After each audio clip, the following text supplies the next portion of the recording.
Hey everyone, Flathead Terry here.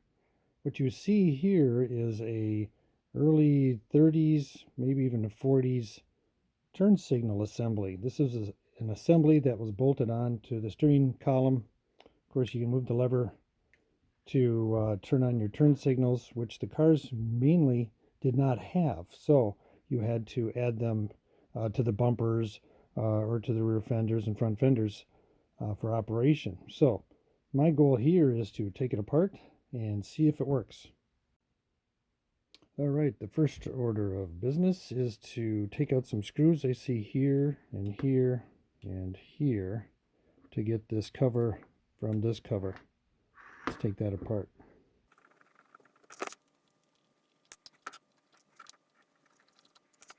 Also, I need to remove this lever. It's kind of a broken set screw here, but this should pop off. Yep, there we go. All right, no other screws here.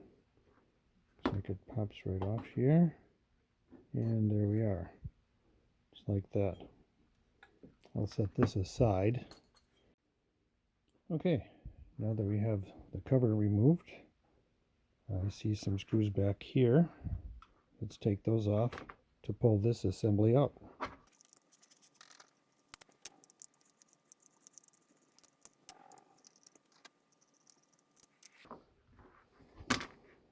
Okay, now that we have that off, let's see if we can take this assembly off here.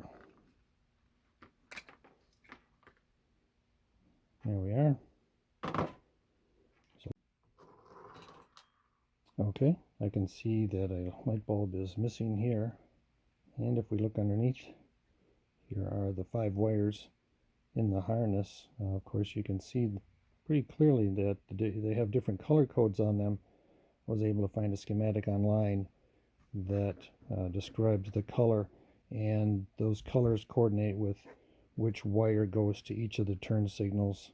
I've already labeled those here. And then also on here is a power lead, and this is a fuse inside here. This looks like a 20 or 30 amp fuse. So we'll deal with that shortly. Okay, the next thing I wanted to do was take off this cover and inspect the contacts underneath.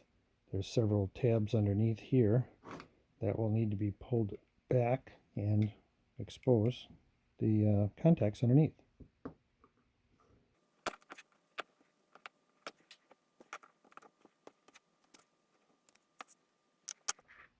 And there we are. So with the cover off, I can put the handle back on.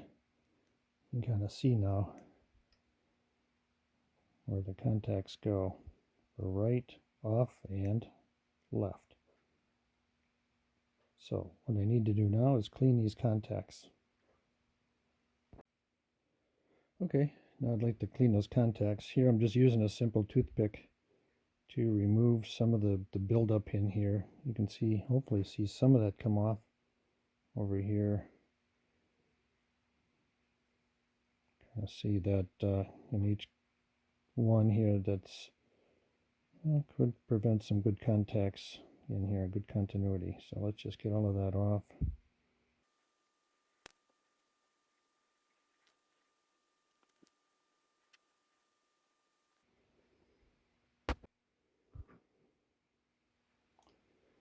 All right, just a little vinegar on here to help clean them up, get the residue off of there. See how these are brightening up.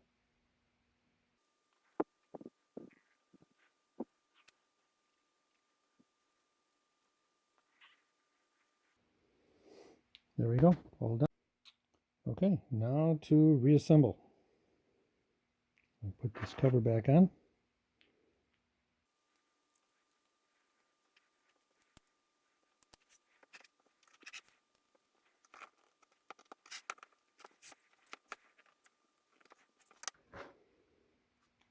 There we go, nice and snug again. Now let's get the cover back in. First, don't lose that. You're going to need that insulator.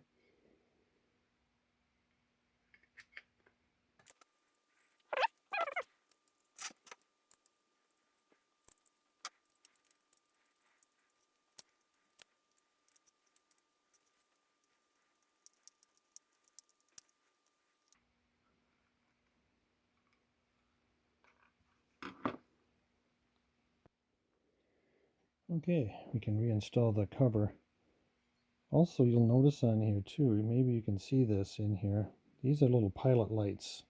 Of course, those little light bulbs down there go underneath here and illuminate, of course, for the front turn signals and the rear. Now that I don't have a front bulb, I'll have to go get one. But temporarily, I'll reinstall the cover and make sure it works.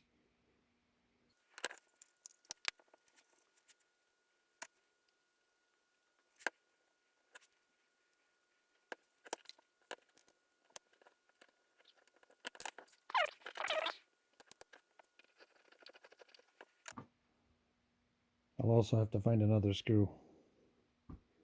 Alright, so now we can install the handle.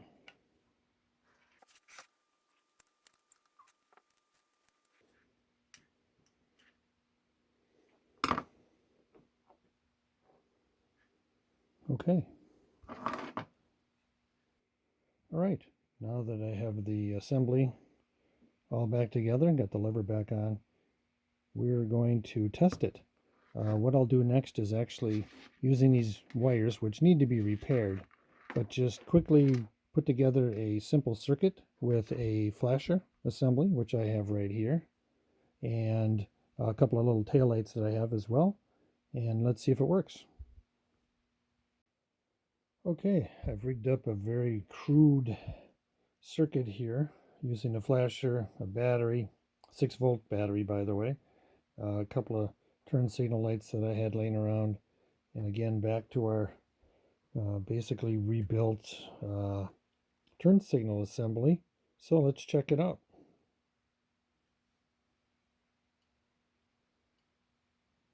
Well, there we go.